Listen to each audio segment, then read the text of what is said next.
Hola, buenas, ¿qué tal? Esto es Apotegmas y yo soy Roman Alboix. Hoy vamos a continuar con el curso de magia y os traigo un programa sobre magia intuitiva y magia contagiosa. Y además os voy a hablar también de Sir James Frazer y otros personajes bastante interesantes. Así que sin más, poneros cómodos y vamos a por ello. Para Rudolf Otto, un teólogo luterano, también filósofo y comparador de religiones, la magia es la manipulación de lo numinoso con U. Recordar que Numen, que ya lo hemos visto en otros programas, es el nombre de los dioses romanos relacionados con la naturaleza y también la inspiración del artista, es decir, una fuerza superior de la naturaleza capaz de provocar efectos de éxtasis en ciertas personas con cualidades especiales desarrolladas. Numen viene del latín directamente y significa despertar o lo que despierta emociones espirituales o religiosas. Misterioso o sobrecogedor, acorde al diccionario inglés Collins de la 7ª edición, en 2005.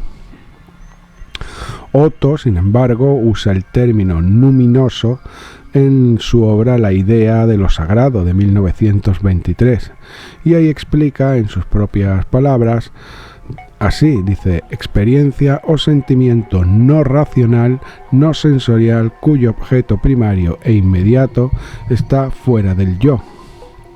El teólogo alemán continúa explicando que este estado de la mente hace que el hombre se encuentre avergonzado de él y por ello que trata de reducirlo, eliminarlo de sus estados para evitar que ocurra cuando no es así. El individuo podría comprenderse como un mago o un brujo o un chamán. No obstante, es imposible no sacar varias cosas, y es que los estamentos de poder de todas las épocas han tratado de evitar que estos personajes florezcan.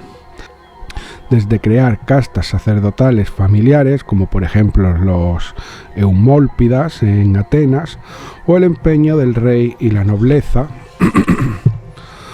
en prohibir ciertos estudios llamados oscuros o herejes. Y el ejemplo de esto es la Inquisición. Otro punto importante es el empeño del hegemón a través de diferentes entidades como el Estado o la media actualmente de ridiculizar todo aquello que da paso tenga que ver con la metafísica. No es extraño la lucha contra la religión, otrora aliada del Estado en general, dejándola como algo que puede uno elegir sin tener en cuenta su propio trasfondo, y con esto eliminando tradiciones que demarcaban grupos concretos en toda nuestra geografía. Por ejemplo, árabes en Europa a día de hoy que desconocen términos de su propia religión, o muchachos occidentales incapaces de diferenciar entre el protestantismo y el catolicismo, siendo ya no solo una forma cultural intrínseca, sino una separación que explica tantas cosas a día de hoy. Es imposible comprender a Foucault si no se entiende a la deriva francesa del catolicismo al luteranismo y su radicalización al calvinismo en ciertas zonas del norte.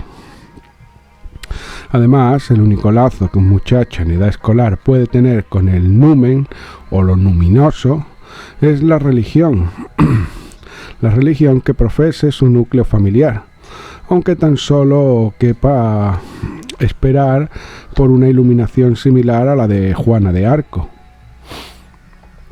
El tercer punto a tener en cuenta es la reflexión que hace Peter Carroll y la magia del caos de su Gnosis, en comparación con Numinoso de Rudolf Otto.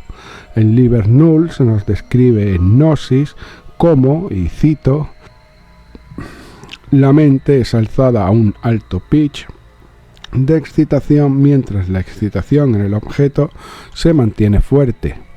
La estimulación eventualmente saca un reflejo de inhibición y paraliza toda la mente, salvo las funciones centrales, el objeto de concentración.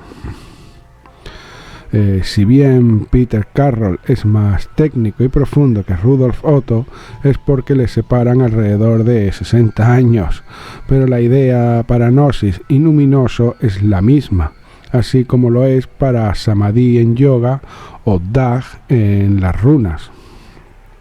También el universo en el tarot o el éxtasis descrito por Plotino. Podemos así concluir que Juana de Arco experimentó la gnosis o el samadhi, y es tan correcto mencionar la iluminación cristiana. En cualquier caso, para el profano, lo luminoso es una realidad extraña e indefinible. Es heterogénea, astuta, asusta a la vez que atrae. ¿Quién no quiere conocer la verdad absoluta, pero a la vez se excusa en las limitaciones para no abrazarla? Esta realidad va ligada a lo que Otto llamó Mysterium Tremendum y el Mysterium lo voy a decir, y el Mysterium Fascinans, siendo el primero aquello que al ser conocido conlleva un sentido de sentirse menor a lo conocido, de humildad, sumisión e incluso de ser una simple criatura con incapacidades para lo que tiene presente. Esto es, por ejemplo, el sentimiento de la nadedad, si se me permite la palabra, ante la inmensidad del universo o al conocer las características de lo infinito. En palabras más de barrio, una lección de humildad. El segundo, el fascinans, Mysterius Fascinans, es un sentimiento de plenitud, de estar lleno, de conseguir, de fascinación que produce un regocijo espiritual. Véase la palabra bliss en inglés, que describe una felicidad más allá de los límites que algo tangible siquiera pudiera insinuar. No son pocos los usuarios de drogas chamánicas, como la mandrágora o la amanita muscaria, que describen por igual lo hallado durante su viaje, de miedo y de regocijo pleno. Este es el mismo caso que el estramonio con las meigas gallegas, por ejemplo. Jacques Soutel, un político y etnólogo francés que trabajó para la inteligencia francesa, luchó en Londres junto a de Gaulle, sí anda menos por las ramas y con términos menos estrambóticos, pero no faltos de verdad.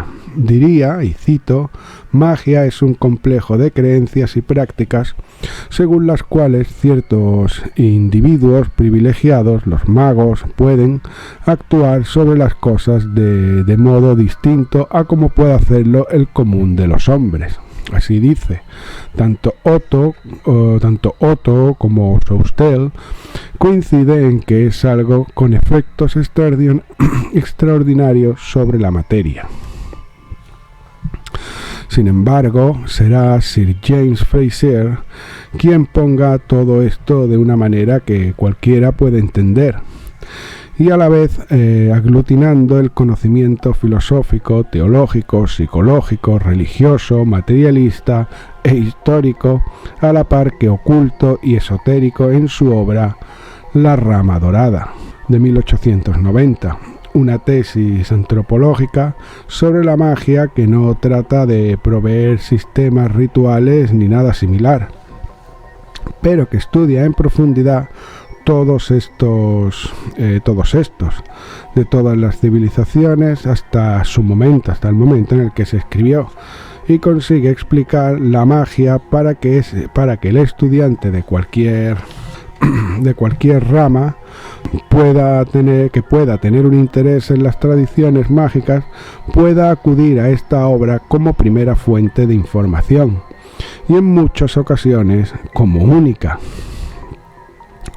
En mi opinión, es imposible comprender cualquier religión o sistema de magia si no se visita la rama dorada. No es crédito que alguien te diga que invoca demonios del Goetia o ángeles de John Dee, que usa sigilos propios de la magia del caos o invoca a la diosa cornuda de la Wicca, si no ha estudiado, entre otras obras, esta de Sir James Frazer, la rama dorada. Esto no es un consejo que solo dé yo, sino que el libro está incluido en el currículum de la OTO, la Ordo Temple Orientis, la Societa Rosacruciana in Anglia o la misteriosa y desconocida AA. Frazer, vamos a entrar al tema ya, Frazer explica la magia de la siguiente manera a través del concepto principio de simpatía. Pero primero definamos simpatía desde su etimología. Deriva del griego simpateia y a su vez deriva de símpathos, y símpathos, que significa más pasión, y simpático, aunque prácticamente la diferencia una N y una M. Eran palabras utilizadas cuando había una comprensión entre individuos, ya sea unidireccional o bidireccional, en ámbitos de sufrimiento y otros del campo emocional. Así, simpatía es la solidaridad y empatía mostradas y manifestadas hacia una o más personas. Por tanto, cuando Frazer habla de principio de simpatía, nos indica un principio que nos hace comprender a nivel emocional lo que nos rodea, la naturaleza, y reproducirlo y manifestarlo. El antropólogo dirá en sus propias palabras: los principios del pensamiento primitivo en los que descansa la magia son dos. Según el primero, todo lo semejante está relacionado entre sí, o bien el efecto será siempre relacionado a la causa. El segundo es aquel principio según el cual las cosas que una vez han estado en contacto continúan en íntima relación e influjo, a pesar de que aquel contacto haya cesado. Según el primer principio, el mago concluye que puede provocar cualquier efecto por mera imitación. Según el segundo, considerará que todo aquello que efectúe sobre un determinado objeto que haya estado en contacto con una persona afectará también a ésta. Se designará con el nombre de magia homeopática o imitativa. El conjunto de encantamientos cuya operación se basa en la ley de semejanza y con el nombre de magia contagiosa, aquellas prácticas que se basen en la ley del contagio o contigüedad. Resumiendo la parrafada del Dr. Frazer, que era necesaria decir, pero vamos a aclararla, la magia es una desviación de la asociación de ideas. Él mismo continuaría algo más adelante, concluyendo para el lector novel que la magia es una falsificación de las leyes naturales. La magia homeopática se basa en la asociación de ideas por semejanza, en tanto que la magia contagiosa en la asociación de ideas por contigüedad. Así, la clásica muñeca de vudú es magia homeopática. Envolver ropa de una persona con pétalos de rosa y anudarlo con una corbata será magia contagiosa, ya que se espera que ocurra una atadura amorosa entre dos personas por juntar sus ropas con un objeto arquetípico venusiano. De cualquier forma, aunque brillante y acertado, Frazer no inventa todo esto, como siempre ocurre, sino que es un desarrollo de las teorías del inglés Sir Edward Burnett Taylor, quien en el siguiente programa vamos a criticar un poco, que tipifica la evolución cultural o clasifica evolución social, principalmente fundado en las teorías de Sir Charles Lyell, un geólogo escocés. La evolución cultural entiende que la humanidad progresa y mejora con el correr de la historia, generalmente en competición eterna. Esta teoría fue desbancada al poco en círculos académicos por el ciclo social, que también acepta el movimiento en masa, aunque cuando Taylor indica una dirección concreta de la que desconocemos el fin, el ciclo social, fundada en el pensamiento de Ibn Khaldun, ya visto antes en esta serie, aunque será Thomas Carlyle su principal impulsador entre otros. Nos dice que la historia se repite de manera cíclica. Ambas teorías influenciarían a Karl Marx, quien tomó a placer y lo mezcló con Hegel para dar lugar a su materialismo histórico. Herbert Spencer añade una importante variante que Frazer tomará en cuenta para desarrollar la rama dorada, y que es pieza clave en obras básicas posteriores de la magia, como las de Osman Spar, Gerald Gardner o Anton LaVey. Y este es que, al contrario que sus contemporáneos, Spencer entendió que la unidad de medida del desarrollo social, fuera cual fuera la teoría que se utilizase, debía ser el individuo y no el grupo, ya que el individuo con más poder dirigiría los pasos de los otros. Esto fue muy bien entendido por la masonería y queda reflejado en Dogma y Moral de Albert Pike, de quien también tenemos ya un programa, aparte que en ese programa se añade la simbología de la masonería. Para quien le interese, quedará en alguna de las etiquetas de la pantalla. Pero también por todas las otras órdenes iniciáticas e incluso la teosofía. La marca de Taylor en Frazer se nota en modo en que habla de los hombres primitivos como inocentes y confiados, y cómo estos requerían de una competición más física por la caza, el cultivo, la reproducción, etc., del que había a principios del siglo XX o lo hay hoy en día. Era por eso que usaban la magia para resolver sus problemas a diario. El desconocimiento de la ciencia les llevaría a explicaciones simples de los fenómenos que le ocurrirían. Sin embargo, Frazer nos deja lugar a cosas que la antropología y la psicología han avanzado después de él, cosa que no le resta importancia. Y es que esas explicaciones simples y mágicas encerraban explicaciones realistas de tales eventos. Por ejemplo, el martillo de Thor, que al tirarlo siempre vuelve, está explicando la gravedad toscamente, o las observaciones del cielo sumerias y sus cálculos que han sido demostrados correctos. Pero Frazer era un británico de la edad colonial, que veía a los indígenas como animales, sea esto una deformación de sus tiempos. Pues hasta aquí hemos llegado con el programa de hoy. Continuaré en el siguiente, no quiero alargarme mucho, ya que el siguiente sí va a ser bastante largo y denso sobre esta serie. Sin más, me despido, os doy las gracias por llegar hasta aquí. Ya sabéis, darle a like, chequead los enlaces que hay abajo, comentad, eso es muy importante, y nos vemos en el siguiente programa. ¡Hasta luego!